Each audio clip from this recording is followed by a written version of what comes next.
tego mojego kręcenia nigdy tak naprawdę nie wiem, co mi do końca wyjdzie. A dobra, no po prostu jedziemy i gdzieś coś znajdziemy, nie? Jestem tak bardzo głodna, żebym was zjadła. O, chłopaki, to będzie popis. Ja wjeżdżałam tyłem i się nie posrałam. Masz ci chłopów. Ja nie będę tak robić. Nie będę tak robić, bo wolę tyłem wjechać, bo sobie osłonę sprzętu skrzywię. No to kurde, według mnie to by nie miałby zero problemów. Ej, słuchajcie, pakowanie jest w trakcie. Już widzę, że to po prostu te worki marynaryskie, one są po prostu mega. Gdzie one były całe moje życie, patrzcie, taką logikę brałam. Ten jest na brudne rzeczy, ale dosłownie wszystkie brudne, więc pościel, brudne ubrania robocze, po prostu wszystko, nie? A ten jest na czyste, które mi zostały z trasy. Albo mają taką opcję właśnie plecakową. Ja już nie potrzebuję żadnych toreb podróżnych. W końcu mam coś, co mi się zmieści po prostu wszystko. Ten materiał jest tak gruby, pleciony, że coś czuję, że ja mu szybko nie dam rady.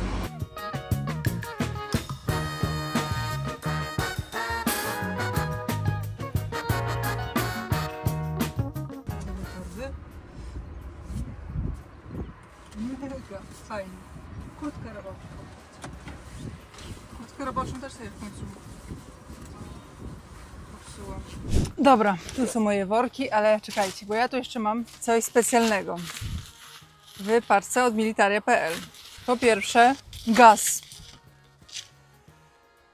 Taki można sobie przypiąć na przykład do plecaka, jak się idzie w teren. No i tutaj jest taki już poważny gaz pieprzowy na niedźwiedzie. Ja mam taki w Kanadzie, a to czasy takie, że już w Europie też trzeba mieć taki gaz, więc jest to oficjalnie gaz do odstraszania niedźwiedzi. Takich na dwóch nogach, nie? Niedźwiedzi. Jadę w Bieszczady na rowery.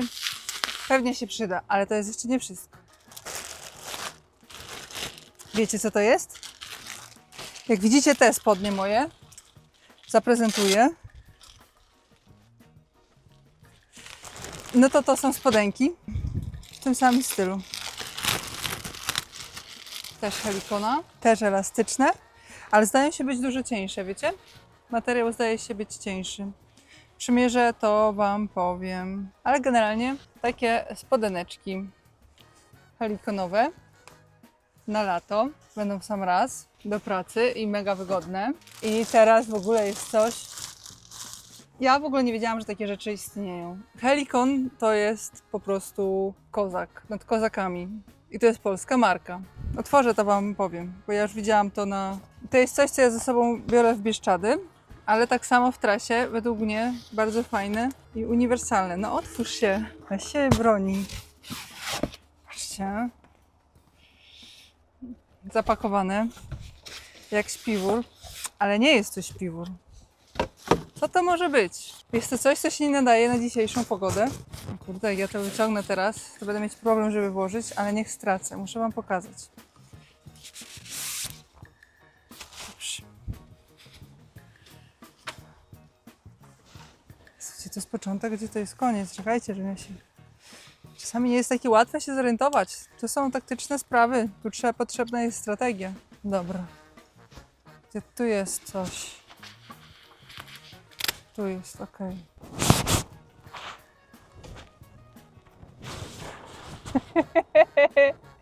Więc generalnie to jest poncho. To jest poncho wodoodporne. Jak widzicie, dwustronne. Można się skryć. Słyszycie mnie? No więc jest to takie poncho, więc jak pada deszcz, sam raz pod prysznic, głowa schowana. I najlepsze jest to, że to jest jednocześnie śpiwór, więc mega. Można sobie w nim chodzić, można sobie go zsunąć, bo ono ma tutaj łańcuchy. Jest łańcuchy. Wolwek woła. Nie łańcuchy, tylko zamki. Ale patrzcie, jakie ono jest fajne. I z tej strony ma taką wielką kangurowatą kieszeń. I to jest tak, widzicie, że tu się zsuwa na pół. O, tak. I wtedy jest śpiwór. Letni śpiwór. Helikon naprawdę górą. Później wam pokażę w praktyce. Może coś w Bieszczadach nagram, ale tak sobie po prostu zakładam, że wiecie, siedzicie sobie wieczorem na przykład na grillu i robi się zimno, no to sobie zakładacie, przykrywacie się, co tam chcecie, nie? Bardzo fajne. Tak, a to co to jest? To jest fajne też. Powiem wam szczerze, że jak chodzę po górach, to takie coś mi się... To nie wiedziałam, że takie coś jest, ale używałam po prostu zwykłych tych torebek. Patrzcie, do zbierania śmieci. Jak się idzie w góry, to żeby nie wyrzucać śmieci, trzeba mieć jakiś woreczek. Ale tak jak się zostaje w górach na kempingu, no to często nie ma gdzie tych śmieci wyrzucić, więc bardzo fajne. Bardzo fajne.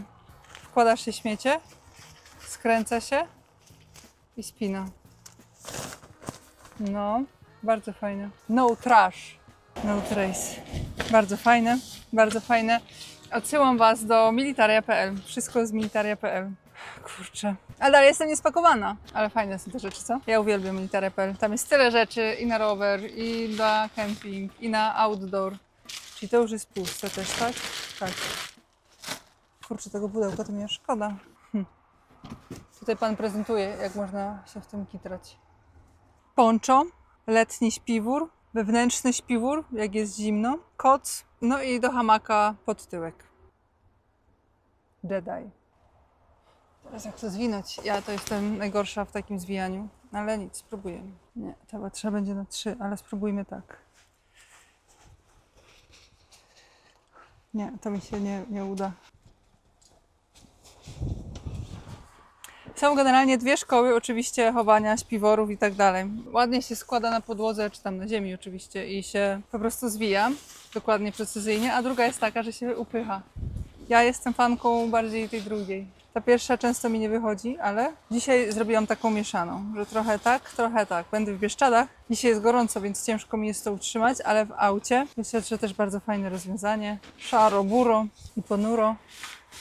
Trochę brzydko to zrobiłam, ale to zrobiłam przynajmniej. Ale poskładałam. I to idzie do czarnego worka, bo tu są czyste rzeczy. To też idzie do czarnego worka.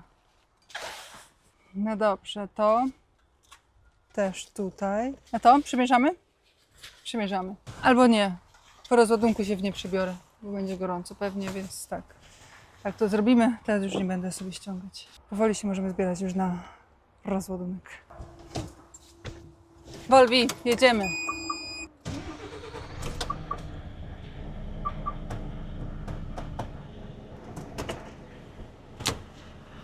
A jak już tam siedzicie, to siedzicie. Już się nie chcę po was sięgać.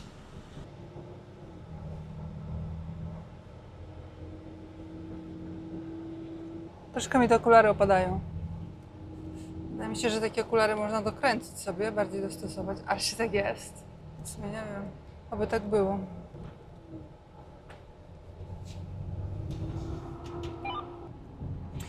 No i powiem wam, że mamy już 7:40 jazdy. Jedziemy teraz na rozładunek. Rozładujemy się, poskładamy wszystko ładnie i jedziemy, wiecie gdzie odstawić Volviego? Tym razem jedziemy odstawić Volviego do Świętochowic. Czy Świętochowice, czy Świętłocho? Świętochowice. Kurde, jak to się mówi? Tak, generalnie na Śląsk.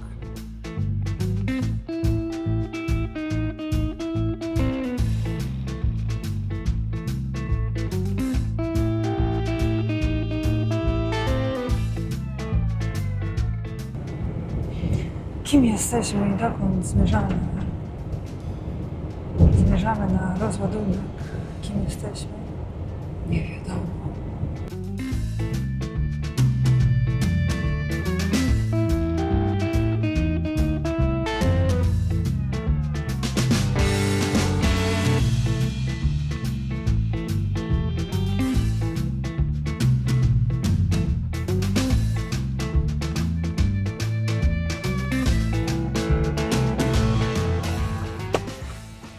No dobrze, tutaj sytuacja tak wygląda, że żeby się móc zameldować, to trzeba się ustroić w kamizelkę, w buty robocze, ale te buty robocze założę już na zewnątrz. Papiry.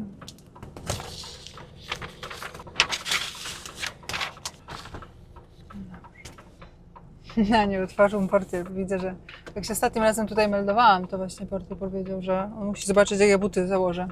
Domyślam się, że niektórzy kierowcy po prostu za wszelką cenę chcą uniknąć zakładania tych butów roboczych i po prostu wiecie, dopóki ktoś tam nie złapie, to nie zakładają. Ja lubię pracować w butach roboczych, bo się rzeczywiście czuję bezpieczniej. Tak samo jak lubię pracować w tych rękawiczkach Impact, więc dla mnie to nie było problemu, ale poszłam i założyłam i tak czy inaczej, czy on by mówił mi, czy nie, to i tak bym założyła, natomiast ten kierowca już wsiadł, już chciał jechać, a tu nie ma.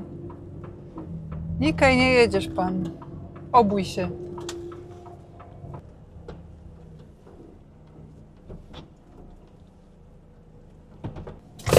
Idę.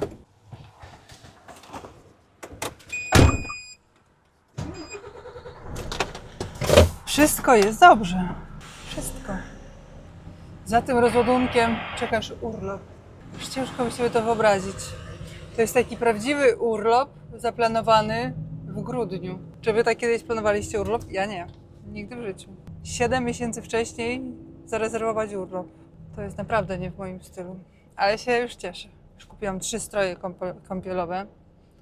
Kupiłam 2 sukienki. Szpilki kupiłam. Kosmetyki. Będzie prawdziwy urlop. Gdybym był bogaty.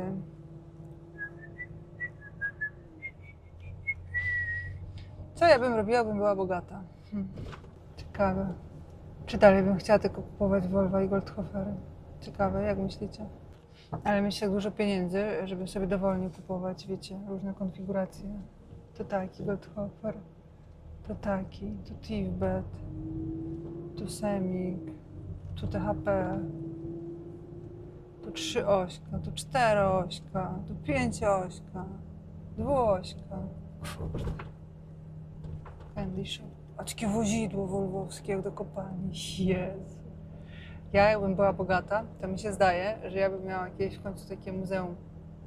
Pamiętacie, jak przewoziliśmy te takie graty z Holandii do fortu pod Krakowem? W środku nie byłam, ale tak słyszałam właśnie, że tam jest po prostu wszystko. Całe mnóstwo starych gratów i nawet nieremontowanych. To ja bym miała właśnie takie muzeum, taką wystawę, ale wszystko by było nowe. Ale przeróżne konfiguracje, ale wszystko takie specjalistyczne. Dobra, teraz to wiedźmy, nikogo nie zabijmy. Dużo dziewczyn tu jeździ. Pracuje, znaczy się, na wózku.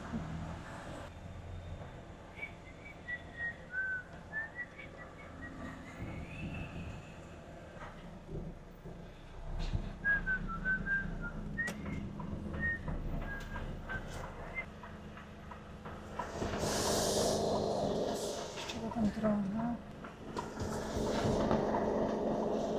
Jeszcze troszkę. No dobrze. Rolki na dół, na glebę. Idziemy się meldować do biura. Tu widzę, że dokumenty mi zostały niepodpisane. Przypieczętowałam, a nie podpisałam. Mandat! Idę.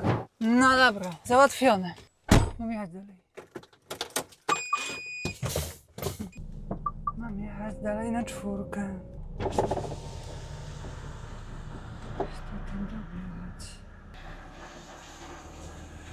Czasami można tam gdzie jest miejsce, ale jak się zignoruje, to tam czasami można przybrać. Troszkę.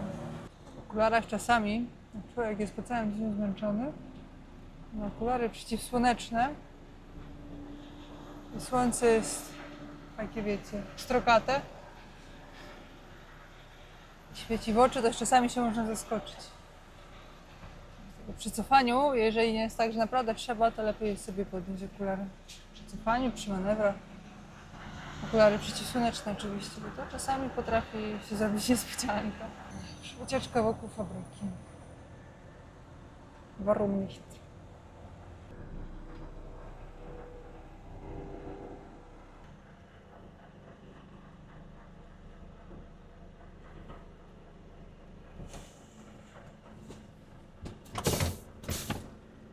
Słabo.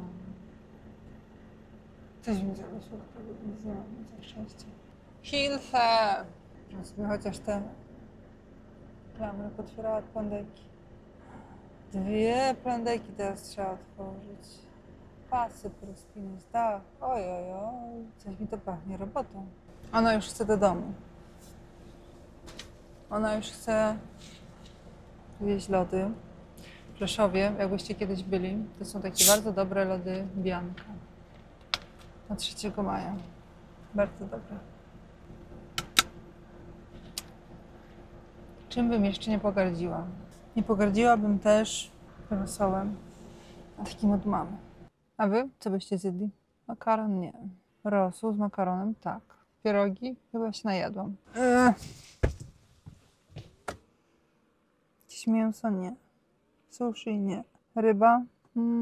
Trochę się przyjadłam rybą. W makro są genialne, świeże ryby. Jakbyście kiedyś mieli ochotę na jakiegoś świeżą rybę typu dorsz, labrax, karmazyn, moje ulubione ryby to są 3. No to zdecydowanie w makro je kupicie. Nie wiem jak jest w innych miastach, ale w Rzeszowie jest tak, że bodajże są w poniedziałki dostawy świeżych dzikich ryb i w czwartki też. A w tygodniu poza tym są jeszcze takie tam łososie, nie łososie, krewetki, takie. Tam jest całe mnóstwo też słodkowodnych ryb, ale ja akurat lubię te labrax, mi najbardziej smakuje. No łososia czasami też kupuję, ale generalnie nigdzie nie kupicie takich dobrych rybek w makro. Świeżutkie. Szczególnie jak są właśnie z tego samego dnia przywiezione. Wy kierowcy mi powiedzcie, właśnie, wy wozicie ryby. Powiedzcie mi, ile taki labrax, ile taka dorada, ile one jadą. Napiszcie mi w komentarzu. Od momentu, w jaki sposób wy je podejmujecie, czy one są zamrożone całkowicie na kość, czy one są takie świeże naprawdę z kutra, czy tam z farmy, bo w przypadku łososia. Ile taka ryba jedzie od momentu, gdy wy ją załadujecie? Jak ona jest ładowana, to ile ona już nie żyje? Na ile ona jest świeża? Dajcie znać. Ja jestem ciekawa, jaka jest prawda, bo wiecie, jak to jest.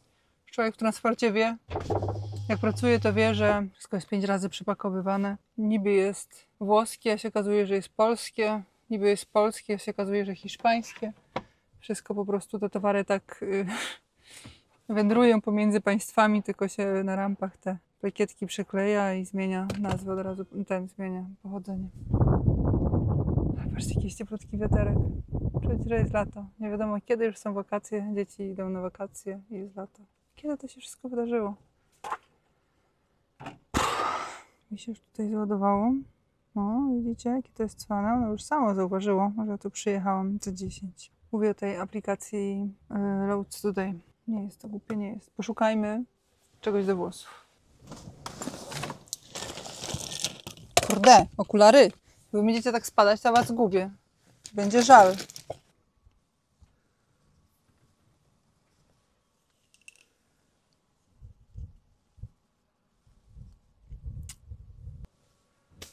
Idę chociaż te zamki pootwierać. Wy tu czekajcie. No dobrze.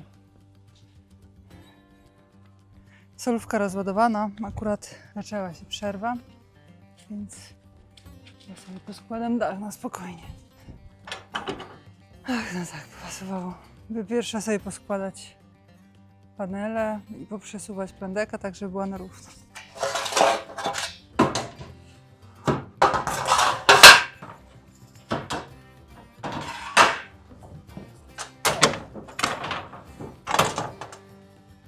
Zakładam, że kolejny załadunek też będzie bokiem, więc wydaje się na samą górę, ale tak sobie to równiutko tu zostawiam, żeby też u góry w razie czego mi deski weszły. Dobra, kolejny poziom.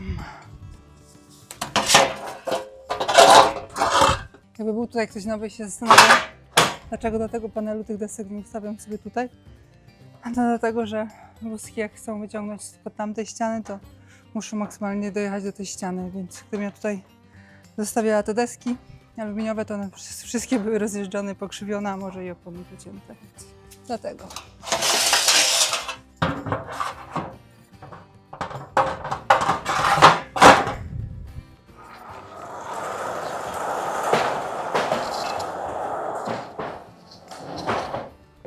No dobrze, będziemy próbować opuszczać dach. Różnie z tym bywa na pochyłym terenie. Tutaj teren jest równy, ale pochyły. Zobaczymy. Ale zawsze jest lepiej sobie tak właśnie w miarę równo dać pędzelkę, bo na jednym też jest obciążenie.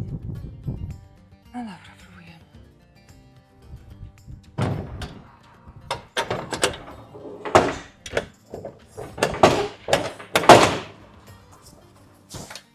siadać.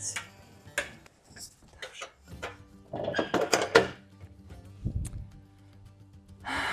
Teraz ten do końca już. Tak nigdy nie daje, że jeden do końca i wtedy dopiero drugi. Mi się zdaje, że to też troszeczkę destabilizuje, chyba że jest tak, że za nic mi się jedna strona nie chce zamknąć, to wtedy potrzebuję dużo kombinować różnymi sposobami, między innymi takim właśnie, że jedno na maksa w górę albo w dół i tak dalej.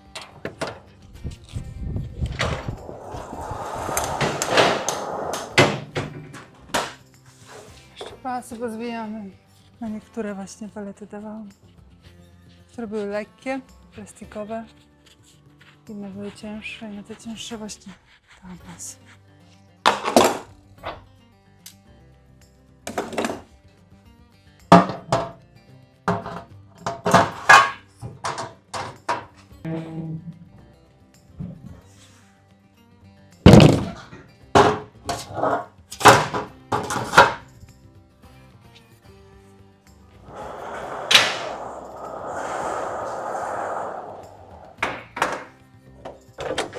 Widzę, że tu się trochę podarło. Kurczę, tak długo mi się udawało uniknąć podarcia, widzicie?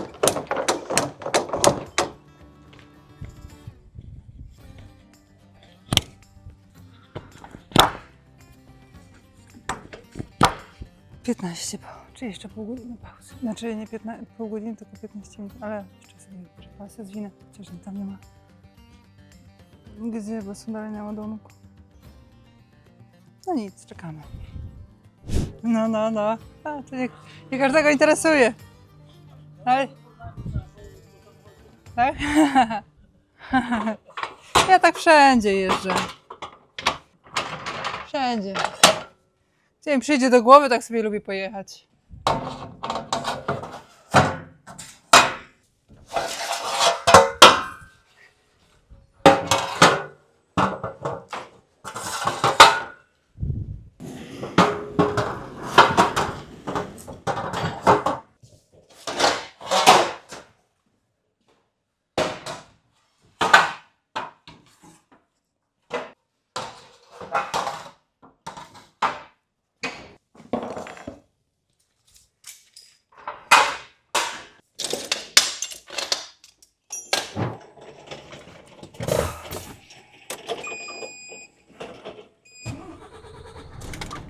Sama aż się kleje. Słuchajcie, jest 26 stopni. Buty robocze, grubie rękawice. Po prostu prysznic by teraz wszedł jak kalera. Nie wiem, czy to jest prysznic, ale chyba nie ma. Więc pójdziemy, odbierzemy dokumenty, wezmę sobie rzeczy na przybranie i pójdę się odświeżyć. Tak wygląda ta trasa. To w pierwszą stronę, co był ten lekki ładunek. To już tak naprawdę nam podbiło ta jazda po mieście, bo tak wychodziło 19,5. A tutaj jest całość, czyli całe kółko 1943 km. Wszystkie kilometry praktycznie pełne. W nich jest tam powiedzmy z 5-6 pustych, takie kółko, no i to poszło paliwa na całym kółku. Od załadunku do rozładunku. Z tym, że załadunek, jak pamiętacie, był od razu w tym samym miejscu tutaj, gdzie był rozładunek, więc też 0 pustych kilometrów, więc tyle poszło mi paliwo na całe kółko, 430 litrów. Jakby tu był już jakiś chętny do liczenia kosztów, to pamiętajcie, że jest jeszcze bardzo dużo innych kosztów, więc to nie jest tak, że 430 litrów i reszta kasa dla mnie. Jest jeszcze dużo rzeczy do opłacenia. Nawet już w spłaconym aucie. Chociaż przyczepa jeszcze nie jest spłacona. To wózek widzę, tak? Że nie puszcza? Puszcza.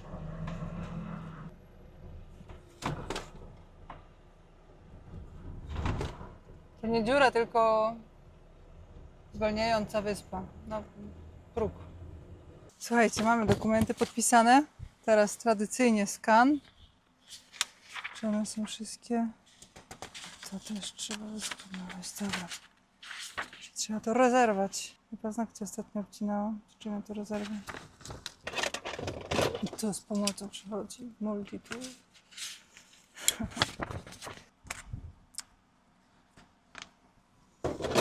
Bo mi zaraz to YouTube zbanuje.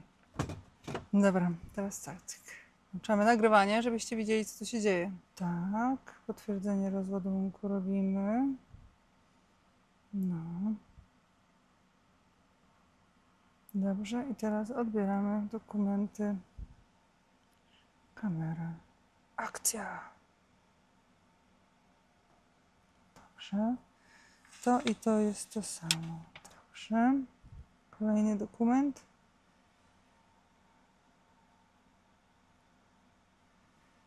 Ten system uwielbiam. No widzicie? Nie wiem, czy ja wyłączyłam, czy się samo wyłączyło. Jeszcze raz. I teraz dajemy wyślij.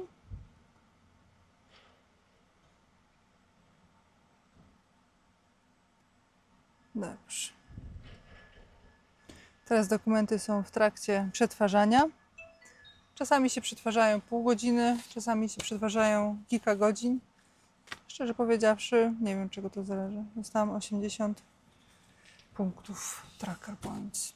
Je później można wymieniać między innymi bodajże na Allegro, Amazonie i tak dalej, w sklepach internetowych różnych. No i dobrze. I teraz jest tak, że moja praca administracyjna się kończy właśnie w tej chwili. Następne, co się stanie, to z automatu LKW wyśle mi notę uznaniową. Ja notę uznaniową przekażę do księgowości. Księgowość już sobie po prostu ją zaksięguje.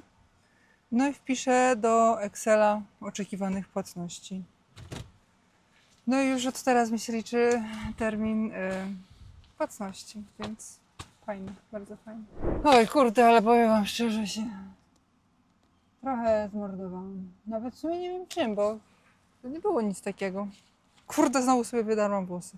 Te okulary są fajne, ale mnie wkurzają tym, że mi cały czas tymi tutaj, jak dostaną włosy, to mi wyrywają włosy. Że też siwych mi nie wyrywają. Tamten rok w transporcie to już mi siwych włosów przysporzył. Tu mam kilka siwych włosów. To wszystko przez Volvega. Trzeba by się przebrać, ale żeby się przebrać, to się trzeba trochę umyć. Czy to nie będzie zgarszające dla ludzi tutaj? Tam jest toaleta. Pójdźmy do toalety. Tylko trzeba zabrać ubrania. Miałam tę bluzkę ściągnąć i w niej wracać. I zapomniałam. Do rozładunku miałam gdzieś zimą. Dobra. Idę. Dobra, jeszcze raz wam pokazuję spodenki. Już mogę to ściągnąć. Tak wyglądają z boku. Tutaj mają, jak tak typowo helikony tutaj kieszeń. Tutaj też jeszcze takie dodatkowe. I tutaj kieszenie. Materiał jest elastyczny. Tutaj też jest kieszeń. Więc z tyłu tak wyglądają. No i tutaj to samo. Więc tutaj mają taki ściągacz, widzicie? Więc są fajne. Tutaj tak, a właśnie. Nie wiem, czy to widzicie, ale tutaj jest guziczek i można sobie tak je jeszcze podwinąć i zapiąć. No i tutaj oczywiście, jak zawsze w helikonach, rzep można sobie luzować, ściskać.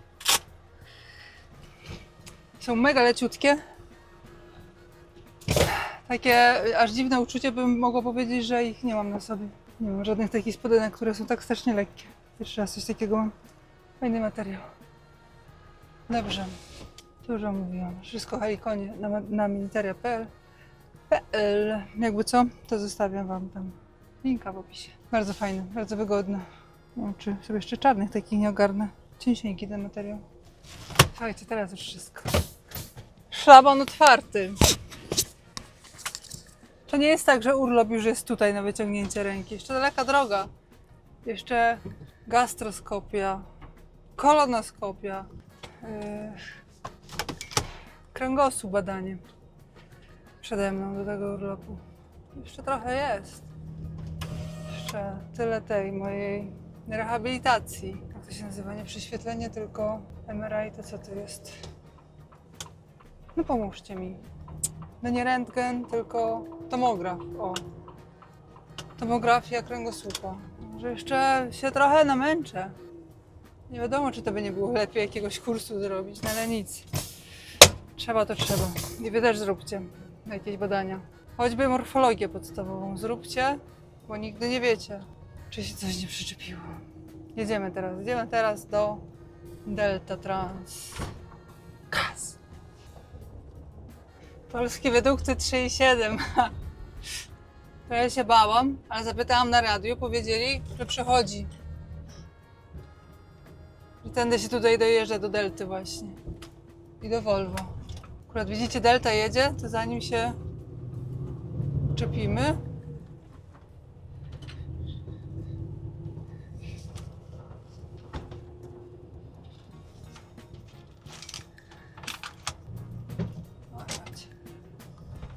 No ale dobra, teraz już zakładam, że prosta droga.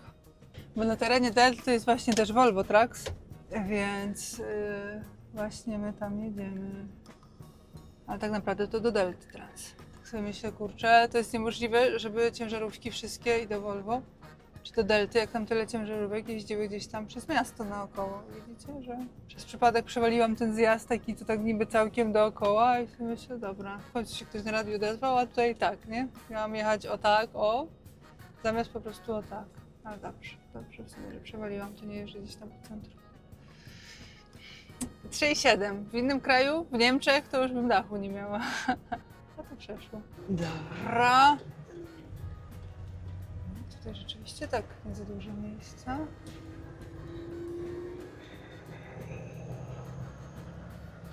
Chyba tu na lewo. Dobrze.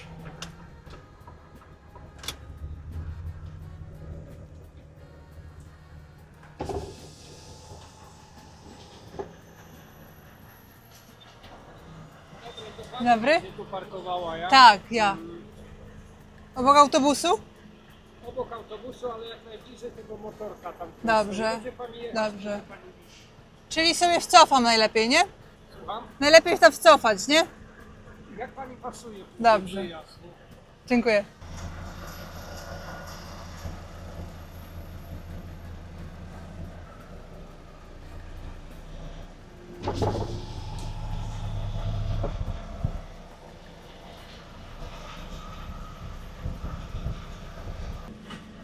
No chyba już.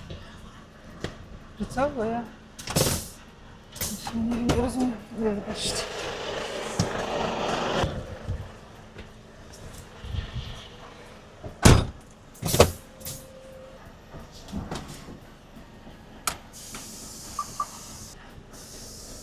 Kurde, to są ładunki dla mnie na tym placu.